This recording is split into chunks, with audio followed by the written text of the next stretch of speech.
Great. So first, and this is the only thing that I want to say actually, it's thank you for taking the time. So the story behind it, if you don't mind me telling it, is Ben was starting a master's degree. He was working on his thesis, and he reached out and he said like, "Hey, I would like to do a relative age effect study over select."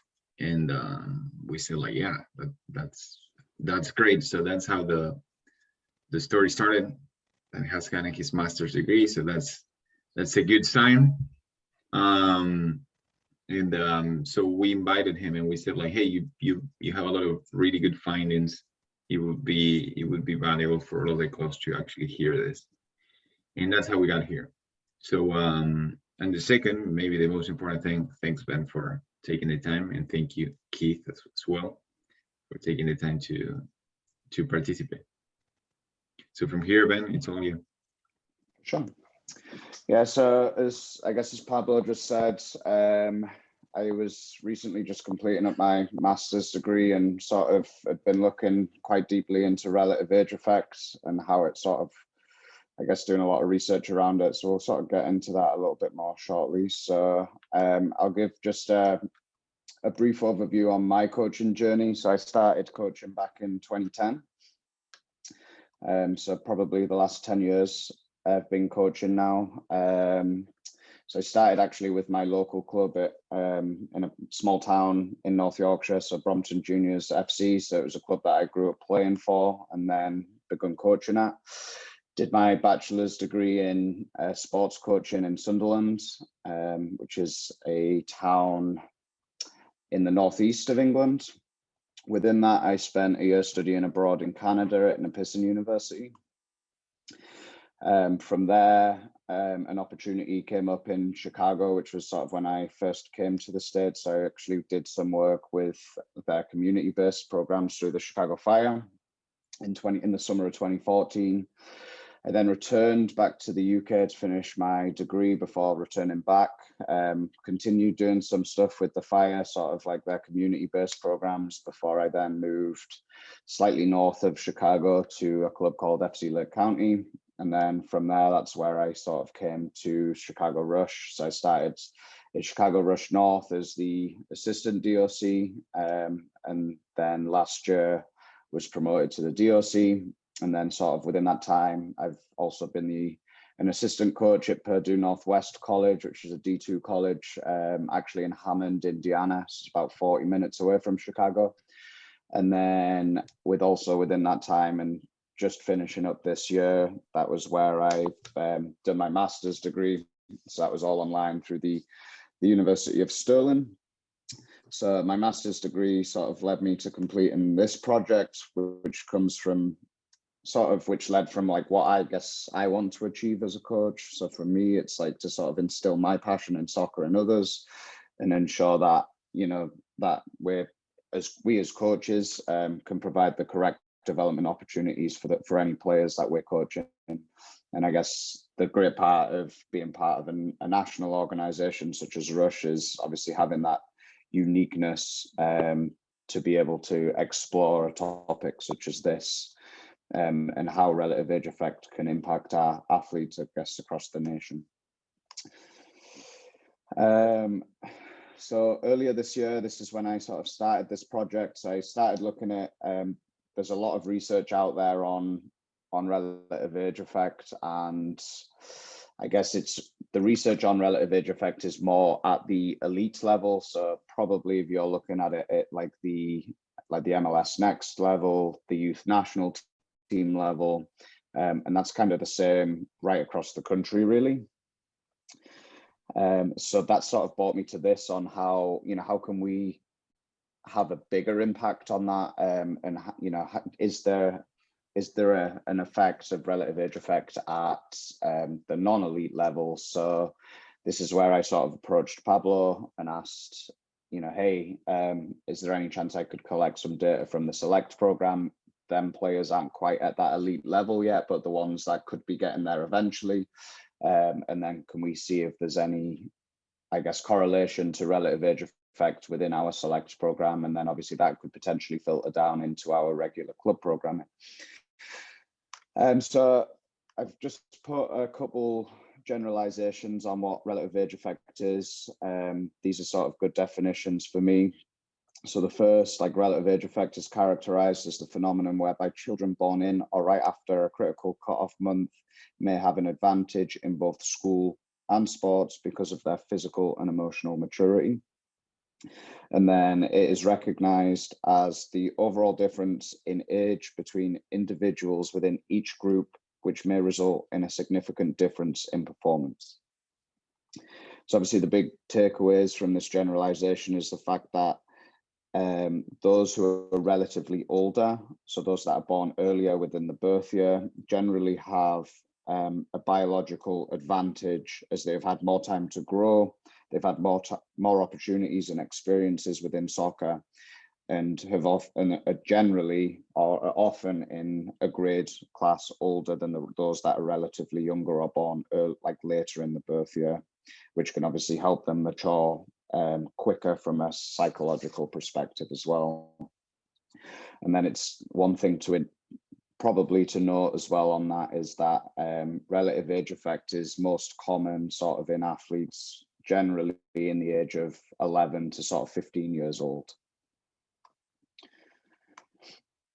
So we'll look at a little bit in a bit more depth on sort of what relative age effect is, and then sort of how it links in with our select program. So my starting point came. Sorry. Yeah. Quick question, just Sure. to clarify, you were saying that the relative age effect is more common in the ranges of 11 to 15. Is there any research saying why in general? It's puberty related? Yeah, puberty related. I think I sort of go into this a little bit later on like the specific ages for males and females. I think for females, like puberty generally starts at around 9 or 10 in some, whereas males it starts a little bit later. But then sort of they're coming through the other side of puberty at sort of 15, 16. So that's obviously the time where we generally see the biggest growth within the like youth athletes. And just more related, kind of playing off that, because I coached like U12 and 14 in high school, so for sure. In that age group, as the research, not yet necessarily yours, but as a literature also just looking at what you just were talking about, those kids that regardless of their placement within the birth year just mature earlier for whatever individual reasons, and that impact, or is the research really just focused on the age within the birth year, which I know is a very important part of selection and everything? So obviously everyone, each individual has their own pathway, right? So sometimes it is genetic, so it's not always the case of that, hey, like the youngest kids are the smallest kids. But there is a sort of, I guess, a generalization that those that are born earlier in the birth year are generally taller, stronger, faster, and so on and so forth. Now that's what sort of a lot of the research looks at, is how they break it down is by quarters. So players born between like January and March will be classed as in like they're born in the first quarter of the year. Now, for the most part on the research, and we'll sort of get back, we'll see some of the results from the select program. But from that research, you can sort of see that there is like a generalization that for the most part, somewhere around 40 to 60% of athletes that are playing at the higher level, whether that be in our select program or even higher than that in like the MLS Next program, the girls GA, and so on and so forth, they are generally born within like the first quarter or the first 2 quarters of the birth year. Does that help?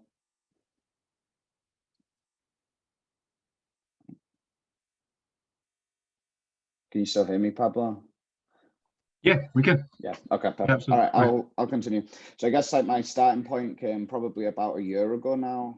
So this is when I started to sort of look into relative age effects in probably a little bit more depth than what I currently knew. So I actually started with an article on how like how we can overcome relative age effects to have a positive impact on the development of all youth soccer players, and not just necessarily at the elite level. So most studies have found that the relatively older athletes commonly have a growth and biological maturational dominance over those born later in the birth year. This puts the older athletes at an advantage over those born that, obviously over those that are born later in the birth year. The phenomenon actually started around 36 years ago. So obviously, and then through doing extensive research, I found like there's been very little research conducted to show like whether there is any relative age effects, like results sort of at the lower levels or the non-elite level, let's say. Nearly all of the studies conducted have been at the elite level, as we've discussed. So obviously that's like your national level. So like the US national teams, I know there's research out there that US soccer have conducted on relative age effect and how it is sort of impacting the athletes playing in some of their youth national teams. I know in Europe, there's a lot of the elite clubs over in Europe that have also done extensive studies around relative age effect and sort of found how some of their better athletes coming through are generally born earlier in the birth year. But one thing that kind of is interesting to know is there is little evidence out there at the moment that sort of proves relative age effect exists in females. More of the information out there is because of like it's in the male sport. That's partly because I think the female sport is still growing. You know, arguably 20 years ago, even at the national level, it wasn't that big on the female side, whereas obviously you could probably say how much it's grown even within the last 5 years, never mind the last 20 years on the female side. So we'll look into that a little bit shortly. But then just with how like Rush National have restructured the select program in recent years, and then the fact that we have a unique pathway to the professional level through Rush, using athletes selected to play at the regional and national select program, was obviously an ideal starting point for me to try and gather, I guess, enough relevant data to conduct our own research as an organization and see if like relative age effect has an impact on our athletes. So the players that I examined for this particular study were the regional and the national players, but they were the ones that were born in 2006, 2007, 2008, and that were selected in the 2020 season. Now, obviously, there's some setbacks to that because that was the COVID year. The way we selected the teams was probably outside of the way the teams are usually selected because there was no identification event as such. And then how I sort of examined the data was I used what was called a chi-square goodness of fit test. So that basically allows us to examine the early age distribution of the players that were selected. And then I was able to compare this to like other research conducted, but obviously, you know, the other research that I was comparing it to was probably the players like the tier above, like the national, regional and national select players. Any questions before I move on? Makes sense so far. Okay, cool. So I guess like before I go into the key findings on like the regional and national select players, so like the picture on the left of the screen at the moment. So if you just look at that, that is actually our Chicago Rush U14 boys select team. So that's like, I guess, the tier down from regional select. So they have a roster of 16, and actually 50% of the players on that roster alone were born within the first 3 months of the 2008 birth year, which is, that's the first quarter, which we already discussed. If you look at the physical appearance of some of the athletes, it's notable that they're, you know, that the ones that are born in January, February, and March, they are, for the most part, the taller players within the group. Whereas if you look at that one child born in August, he's significantly, you can tell that he's smaller. and he is younger than obviously all of them. So it does go with that generalization of the relative age effect. So just looking at the results, so it was found that 43.2% of male and female athletes selected were born in the first quarter of the birth year. So that's between the start of January and the end of March. So then just breaking that down, it was 42.7% of the selected were selected male athletes, and then 43.8% of the selected female athletes were born in the first quarter. So out of 279 male athletes, 119 were selected to play regional or national in those 3 birth years. So that's obviously the 42.7% is significant, and then the 43.8% of females, which is obviously a little bit more interesting, especially considering there's not much research out there on the female side of it. So if we look deeper into it, obviously the trend continues. So 24.6% of the selected athletes were born in quarter 2. So that's between the start of April and the end of June.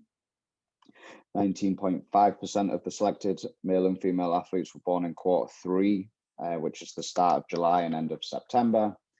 And then just going with continuing on again, 12.7% of the chosen male and female athletes were born in quarter 4, which was between the start of October and the end of December.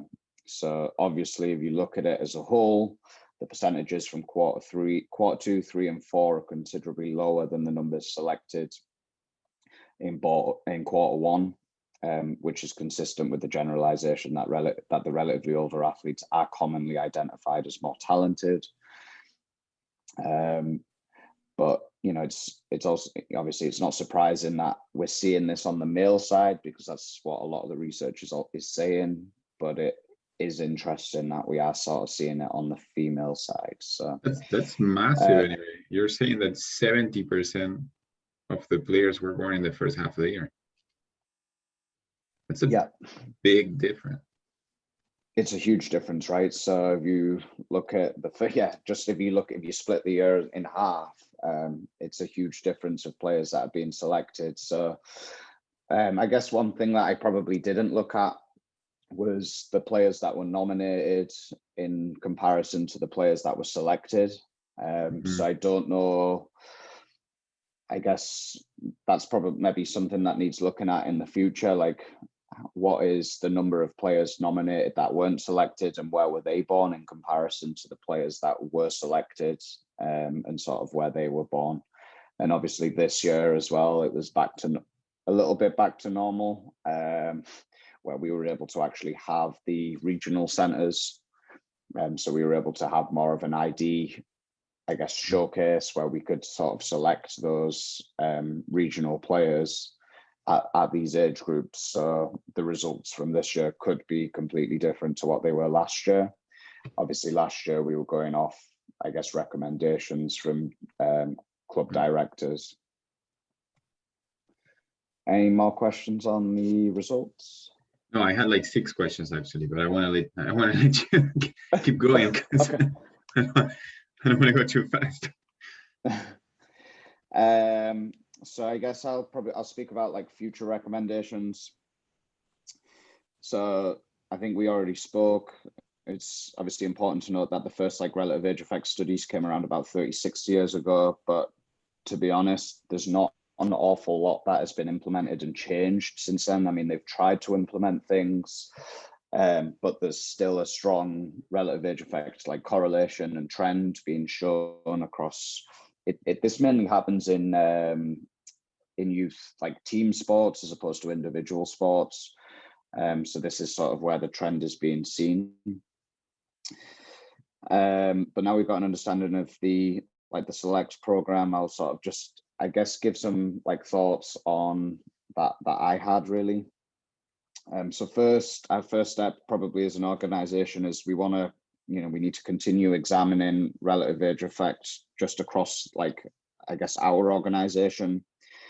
So we can get more data and more evidence across a larger sample size than what was already done. And then, this doesn't just have to be done at a regional and national level. It can also be done at a local club level. So as I showed on the last slide, with the picture on the left, that was just something that I looked at yesterday, just at the Chicago Rush Select program. So we've got, for those that don't know Chicago Rush, we've got like 6 clubs, and then the best players from our 6 clubs then come together and create like our local Select program. So I was just looking at that. Obviously, if the trend continues across these programs, then we know that there's something that needs to be changed, and maybe it's something that we can challenge and sort of conquer as an organization ourselves. And then on the other side of it is, like as I've said a few times, there's minimal research out there showing the existence in female youth soccer players. So whereas obviously the results from the study that I did would suggest otherwise, and shows that there is a correlation between relative age effect and females. So there probably needs to be further research done here as well, especially as soccer within females becomes more popular and more publicized sort of across the nation, really, especially within the States, with the US national team being so successful. And even from Rush as an organization, we've obviously had multiple females that are now sort of heading that way or are already at that level. So some more like recommendations. So once more data has been studied from an organization perspective, the next step is for our clubs and coaches to change their approach to player development and how we create our teams, structure our practices, and plan our seasonal development plans.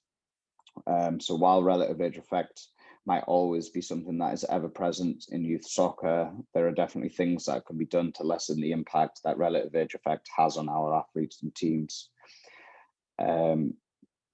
One reality that we need to come to realization with is what we cannot have the same expectation of individual athletes within our team.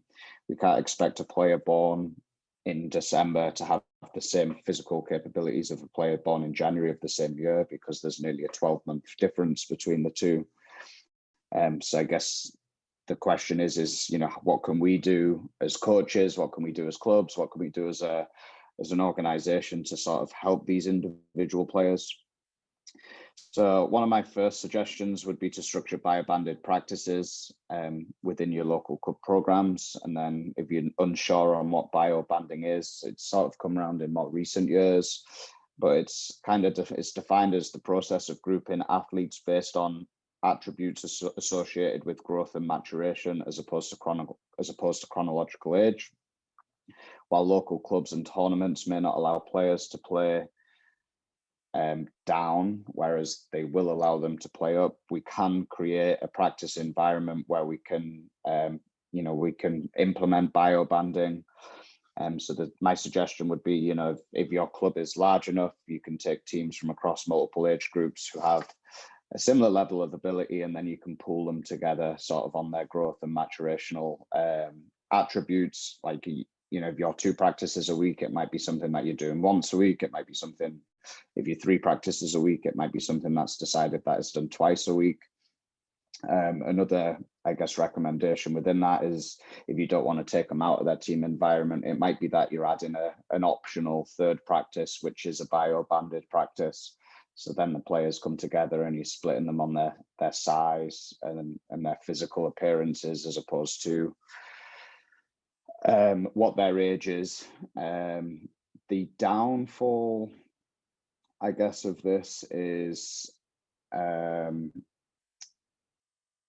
players that are bio-banded, it doesn't take into consideration sort of like their psychological age. So you might have a player that is U13, which is the size of a U15. Now, from a psychological standpoint, and how they've matured mentally is going to be completely different, because the maturity level of a 12/13-year-old in comparison to a 14/15-year-old is going to be completely different. But it could help that 15-year-old from a performance perspective and a development perspective to get the success that he needs if they're smaller than what the other players are sort of within their age group. So I guess like a longer term solution on that is something that we could maybe do as an organization is we could have our own bio-banded like initiative. So this could be a bio-banded league, it could be a tournament that allows for players, you know, where it might be a bit more like wrestling, where players are now sort of grouped in a category or like a weight or height classification, as opposed to, hey, it's all just players born in 2008. So it might be split slightly differently. And obviously that's something that we can control, because it's not something, I know that US soccer have tried to sort of implement some of those things, but it's something that's only really being implemented across a few academies at the moment, or from what I can find, it's only something that's being implemented across a few academies. Another solution is to take the flexible, like chronological age approach. So this would mean treating each athlete as an individual, and like within the flexible chronological age approach, it pinpoints the individuals that would developmentally benefit from playing with an older or younger team. So that's where now, if you've got a child that's said he was born in December of 2008 and is struggling to play with kids that are born in, you know, March, February, and January of the same birth year, that's now taking that one player and moving him to maybe play with the January, February, March, April kids of the 2009. So with the age group younger now, from a developmental perspective as well, it's most likely that that child that's born in December probably is in the same grade as those kids as well, but is now going to be closer to them within age, as opposed to the ones that are born in January, February, and March of the same birth year.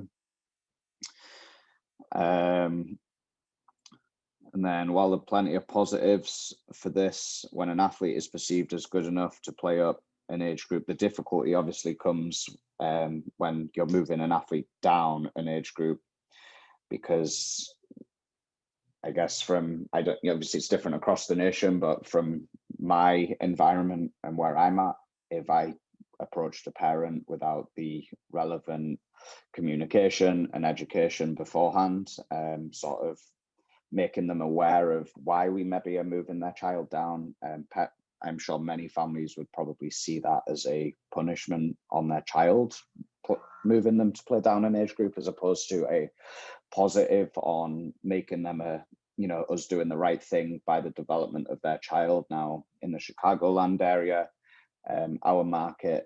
our soccer market is very competitive. So if that was something that we looked to do, the chances are that child would most likely leave and go to another club, whether that be the right or wrong thing. But if you, I guess, give the parents the relevant information that they need, then it allows them to make the decision, which hopefully then makes it easier on the club, because we can sort of advise them on what is the right thing for their child. A more practical approach might be to split players into like by smaller age gaps. So for example, and yet again, it goes on how big your club is, but you could split players into 3 or 6 month age categories as opposed to 12 months. So even just looking at the regional and national select numbers, and how, I think, was it 70% were born in the first half of the year that was selected. Now, how does that differ if we now had a 2008 boys regional older team and regional younger team? So like 6 months, the first 6 months of the year and the second 6 months of the year. And is that now us impacting more kids? Is that us giving more opportunities for players to play at a higher level? Is that us now sort of making the environment even more competitive, because those that are younger are now competing against players that are, of a similar physical size, have a similar speed, and so on and so forth? Because we've probably all been in that situation where, everyone has that. There's always those teams that have that one kid that's quicker than everybody else, but the chances are he's probably born, the first part of the year. And, I feel like that's something that's very common at the lower levels. Obviously, the drawback to splitting players from a local club perspective by like smaller age gaps is you might not have the numbers to do it. I know for my club, for example, we don't have the numbers to do that at the moment. We don't necessarily have the numbers to do like a 2008 boys older and a 2008 boys younger. So it's probably dependent on your size. But I think overall, like these approaches can probably these approaches should only need to be taken when players are going through like their prime growth and maturation years. So for females, this starts as early as 9 or 10 years old and goes through until they're around 14, 15 years old. Whereas males, they're slightly later and their process starts at around 10 or 11 years old and continues through till they're around 16, 17 years old.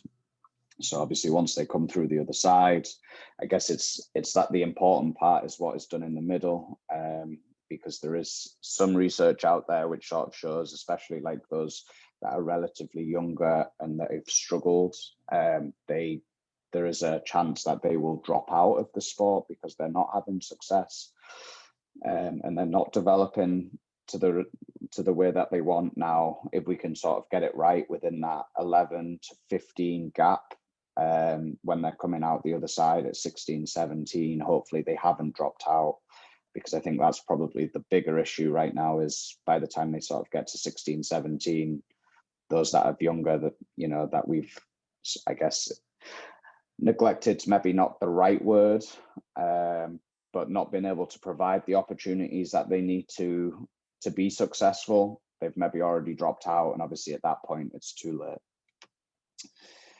And then obviously, like I said, the biggest thing is every athlete grows and matures sort of in their own way. So even though while it's probably difficult from a club perspective, it's probably important that we take the approach of treating each athlete as an individual, and look at like the best qualities from, I guess, some of the suggestions that I've made. So, can we take some of the best parts of biobanding, the flexible chronological age approach, and the smaller age solutions? Any questions on any of those before I move on? That makes sense.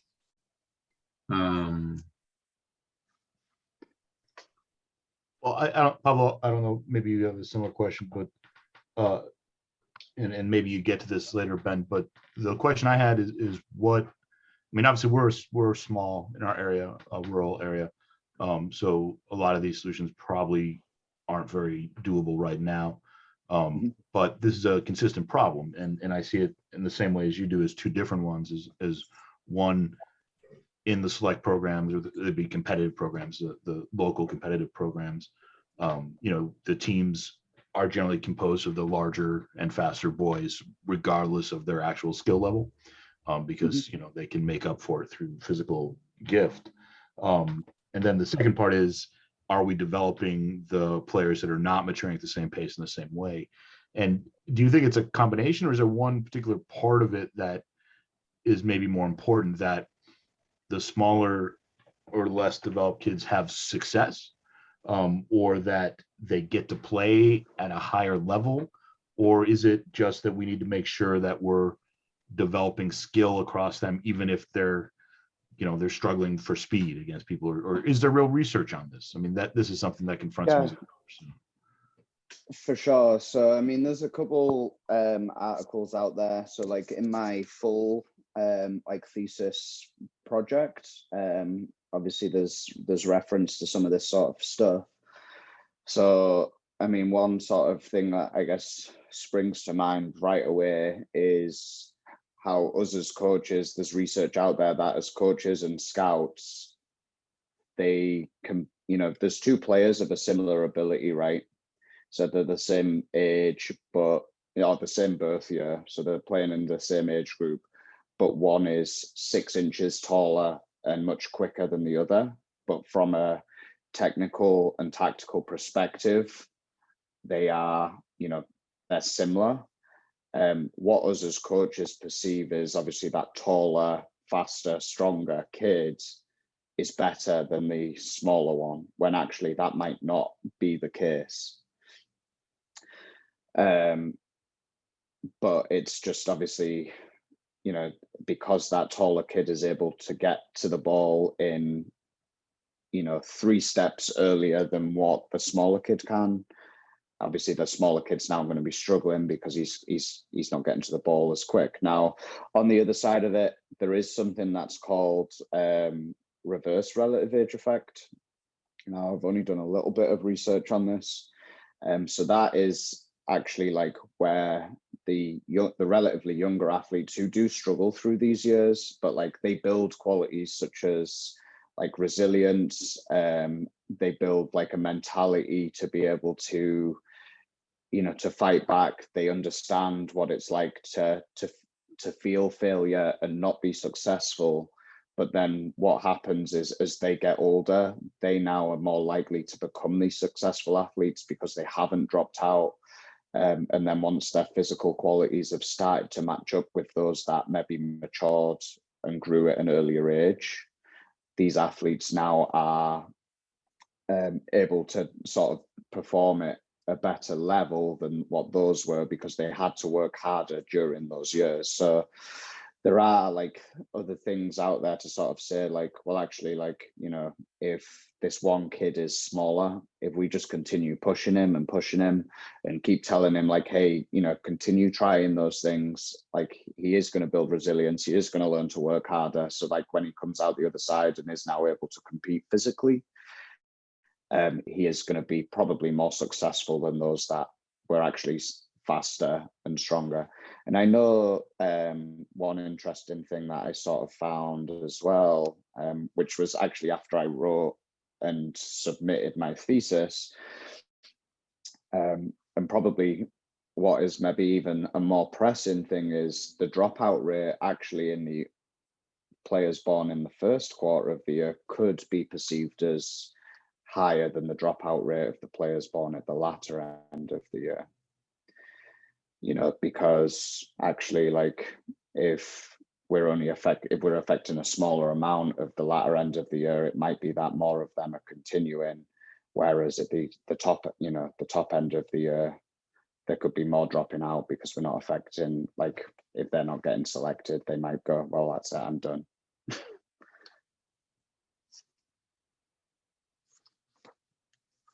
Anything else?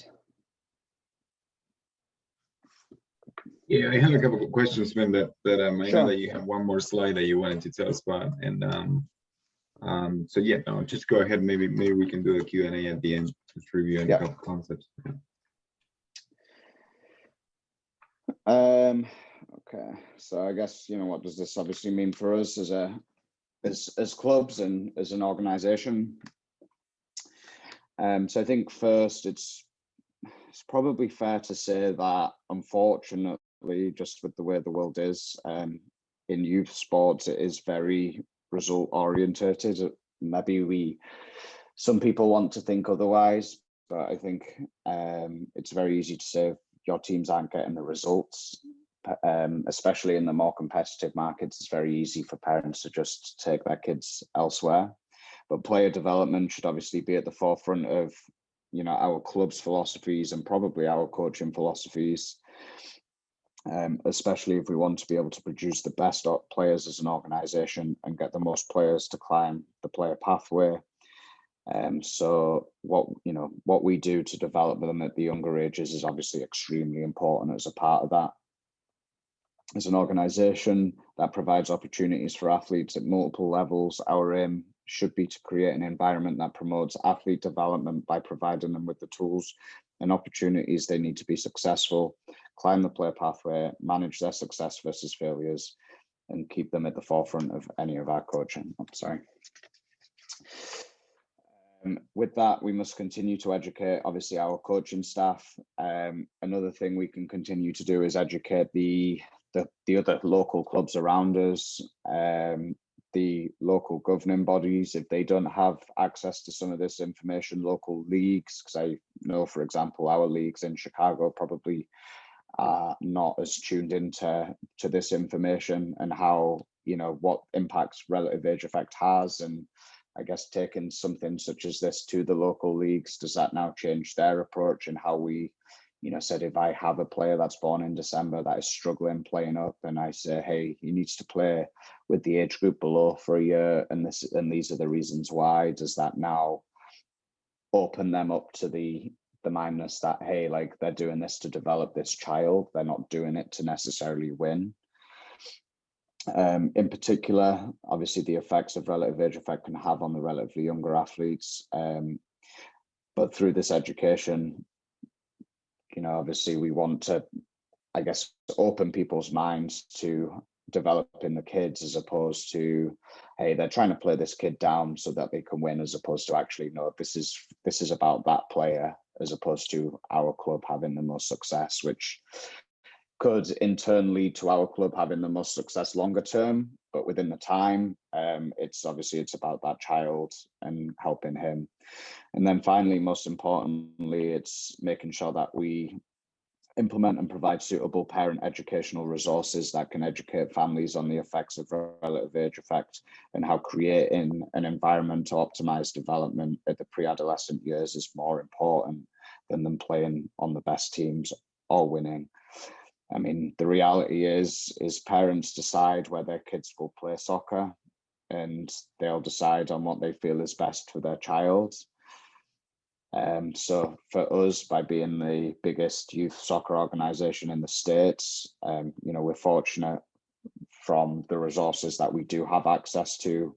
So, you know, we do probably have the power, and probably a lot of the people that are educated enough to be able to educate these families and get them to, like, trust and believe in the process that we are putting in place to develop their kids. And maybe that comes through us showing success stories from other kids within our programs, you know, whatever it may be. I think what is important is when we, I guess, start treating the child as an individual and make sure it's player centered, is ensuring that, you know, we're educating the parents properly on the process, and I guess on why we're doing that, because ultimately it's all well and good as being able to put some of these things in place, but if we don't explain it properly to the parents and they're in disagreement with us, they can pull their kids anyway, and then it might be completely irrelevant.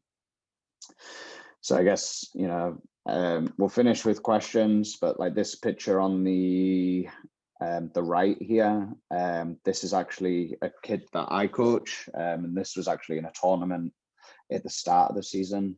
So I think it was in August of this year. So those players both play U14, but obviously you can see the height and physical difference between those two. Yeah, I would ask to review the birth certificates in this case. Yeah. let me see those player passes, please. For sure, right? No, very, very good. Thank you for the presentation. Then it was really clear, very well presented.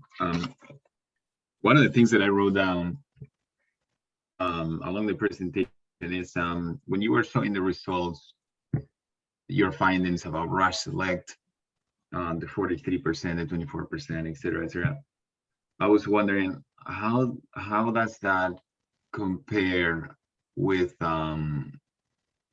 and you were saying that there are some top tier data, right? Like from US national teams, et cetera. Like how's select comparing, even if it's not such a direct comparison, but it's, you know, but it's perhaps of the same nature in a way. At least it's selection based program. So how are we comparing in that sense?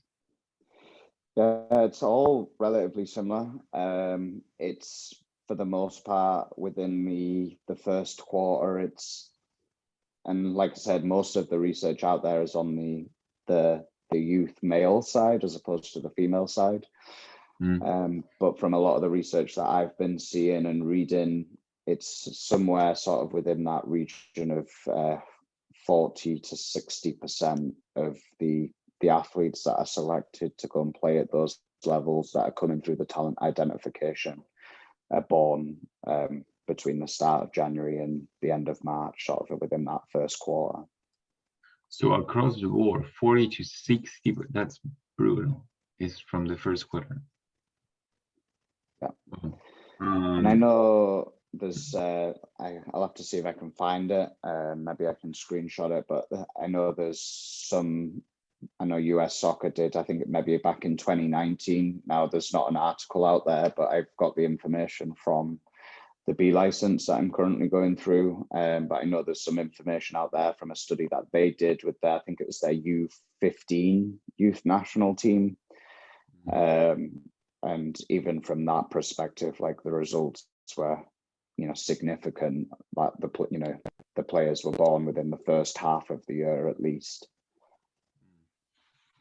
And if we think very specifically about our select program, where do you think the problem is starting? This is the first thing that I thought when I saw your thesis, your research.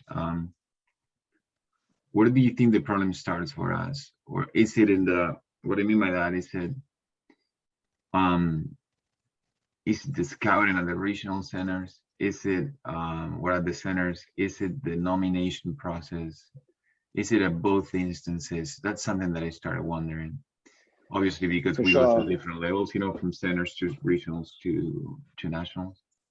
For sure, I guess, you know, I can probably give an example that's kind of come to a light this, or come to a head this fall, and something that I've been discussing a lot with Michael Cockcroft, who's our executive director. So I actually coach a player in our Chicago Rush North program. She's a 2007. She's probably nearly 6 foot.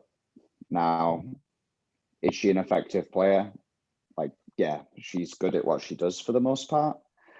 But would I pick her out from my team as above everybody else? From me knowing her and coaching her and probably knowing her the best? Probably not. Now, the amount of other coaches that come to me after games and sort of say, like, hey, that number 13, like, she's a real handful. You know, what a player she is and whatever else. Now, I might think she's had a terrible game. But it's that sometimes, and it goes back to the research, sometimes it's that perception like, hey, that girl's tall and she's faster than others. So she's automatically put into that category where she's this talented player. And don't get me wrong, she is a talent, but she's maybe not as standout in my eyes. She's maybe not as standout as what other coaches are seeing. But it's that natural as well. Like when you go to a game and you're coaching a game and you see a tall player, you know, instantly as a coach, it's something that, you know, you might be now speaking to your players about, like, hey, you know, look at the size of that kid in comparison to the rest of us. How do we now deal with that child and how he might play? Now, that kid might not be the most technical player, but they could be the strongest and quickest player on the field, which all of a sudden makes them much harder to deal with. Yeah. So I guess,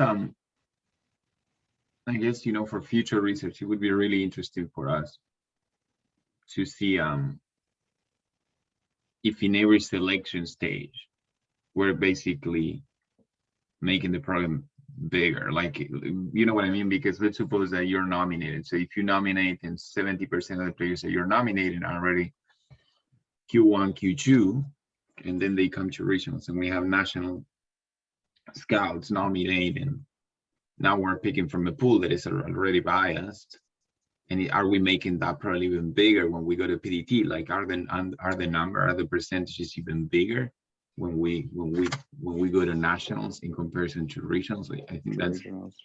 Yeah, that's something that we would probably want to know, to see what are the stages in which the selection process is getting biased, is creating relative age effect, right? Yeah, for sure. And like I said, you know, like one solution, especially at the regional and national level, could be creating, you know, two teams. It could be having an older and a younger team. So you've got a Q1, Q2 team and a Q3, Q4 team. Now, within that, you can now use, you can still treat players as individuals. You know, it's not, you know, said if you've got a kid that's born in October, now it might be that genetically his parents could be six, you know, his dad might be 6'7" and his mum might be 6 foot, right? So he might just be he might just have the physical qualities he needs, but it might be now that, hey, like this one child that's born in October, like he actually needs to play on the older team because that's better for him. And that's where that's where we're gonna get the best out of him, as opposed to playing him with those young kids. And it might be the same the other way. It might be that there's a child born in January, maybe he's not got the physical capabilities to play on the regional or national Q1, Q2 team, but maybe he's got the technical qualities and the physical qualities to compete on the Q3, Q4 team.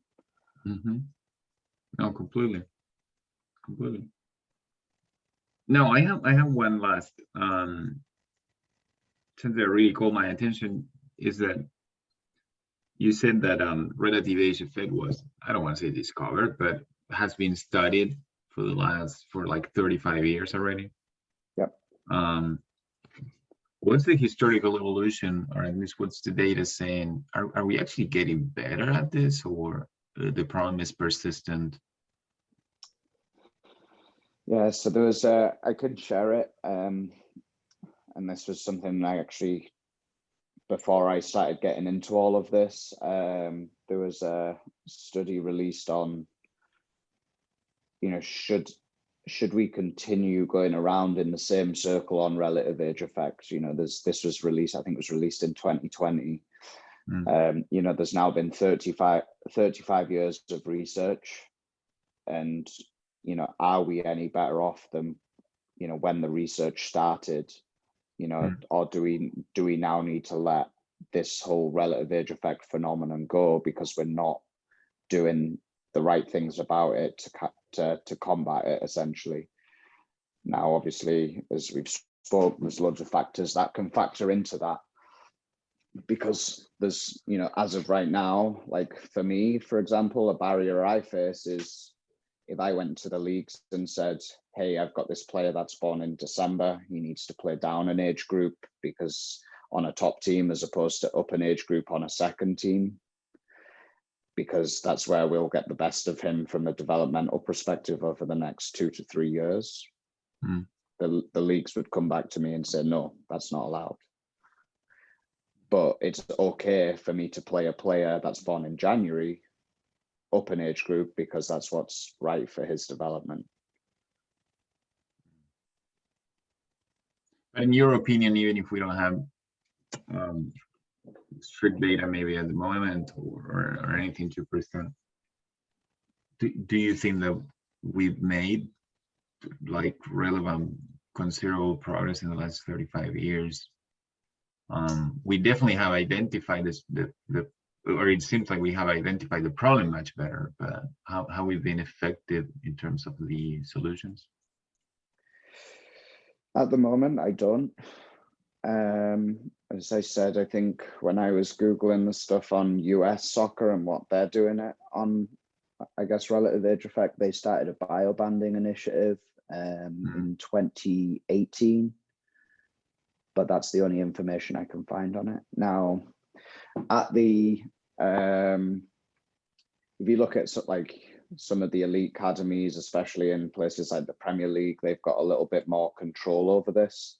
So like there is evidence and research out there from the Premier League showing like, hey, by playing this player down, you know, it's been better on his development. So I think like 2 examples that spring to mind.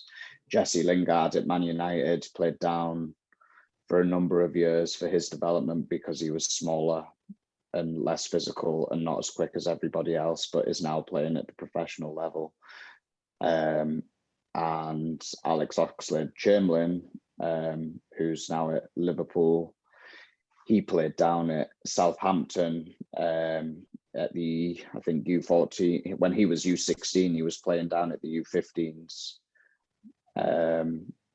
But he says, like, without that experience of playing down, getting the success, getting the touches he needs and whatever else, he doesn't think he would have been at the professional level. Whereas, you know, obviously at U16, especially in the Premier League, like, you're not far from getting that that professional contract. So they've played him down at U16 for his development. And then by U18, you know, he was, by 17, 18 years old, he's now making his Premier League debut at Southampton. So, like, I guess there are things out there to sort of say, like, you know, the research is working when it's put into place properly, but it's only being put into place properly in the environments where they really have the full control over how they put some of the protocols into place. Whereas for us, I guess, coaching at Arts, maybe a club that doesn't have that elite status, we don't have the power to do that. Now, we can do it within our own environment, where we create a practice environment where we can move, you know, have the flexibility to move players up and move players down. But when it comes to regular league play, we don't have the flexibility to be able to do that. Mm-hmm. No, very good. I don't have any more questions, Ben, on my end. It's been really, really interesting.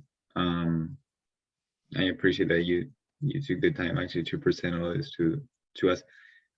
Keith or anybody that attended, do you guys have any more questions? No, we're good. Okay. Thank you. I've been in and out, so I was on my screen off, but I appreciate it. Very informative. No problem. Thank you. So we saw your mic. Okay, Ben, thanks very much. What we're gonna do is we recorded the webinar. We're gonna create an article, and we're gonna dissect this webinar in pieces to make it easy for the people that are following up. So there's a lot of content related to it coming out in the next couple of weeks. But again, thanks very much, Ben, especially for taking the time, and Mike, Keith, and everybody else that attended as well for taking the time to learn about this.